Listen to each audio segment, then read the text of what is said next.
बिस्मिल्लाहिर्रहमानिर्रहीम। रब इश्रह ली सदरी वयस्सिर ली अमरी वहलुल उक़दतम मिन लिसानी यफ़क़हू क़ौली। कुरान मजीद का इल्म सीखने वाले मुबारकबाद के मुस्तहिक़ हैं।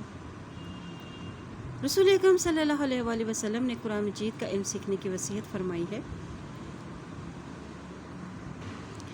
हज़रत अबू सईद खुदरी रज़ियल्लाहु ताला अन्हु से रवायत है कि रसूलुल्लाह सल्लल्लाहु अलैहि वसल्लम ने इरशाद फरमाया कि तुम्हारे पास लोग इल्म हासिल करने के लिए आएंगे।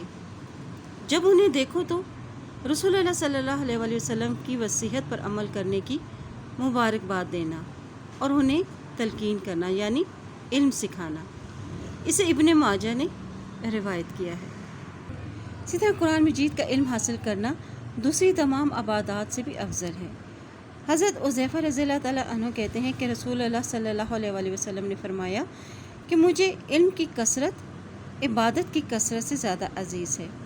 तुम में से बेहतर दीन उसका है जिसमें परहेज़गारी है। और कुरान मजीद का इल्म सीखने वालों के लिए फ़रिश्ते अपने पर फैलाते हैं। और कुरान मजीद का इल्म सीखने वालों के लिए ज़मीन और आसमान की हर चीज़ इस्तग़फ़ार करती है। हज़रत अबू दरदा रज़ी अल्लाह ताला अन्हु कहते हैं कि मैंने रसूलुल्लाह सल्लल्लाहु अलैहि वसल्लम का फरमाते हुए सुना कि जो शख्स इल्म की खातिर सफ़र तय करता है अल्लाह ताला उसके लिए जन्नत का रास्ता आसान फरमा देता है और फ़रिश्ते तालिब इल्म से खुश होकर अपने पर उसके कदमों के नीचे बिछाते हैं।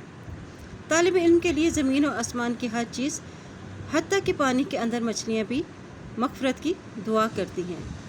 इसे इब्ने माजा ने रिवायत किया है। और कुरान मजीद का इल्म सीखने के लिए घर से निकलने वाला अल्लाह की राह में जहाद करने वाले के बराबर है।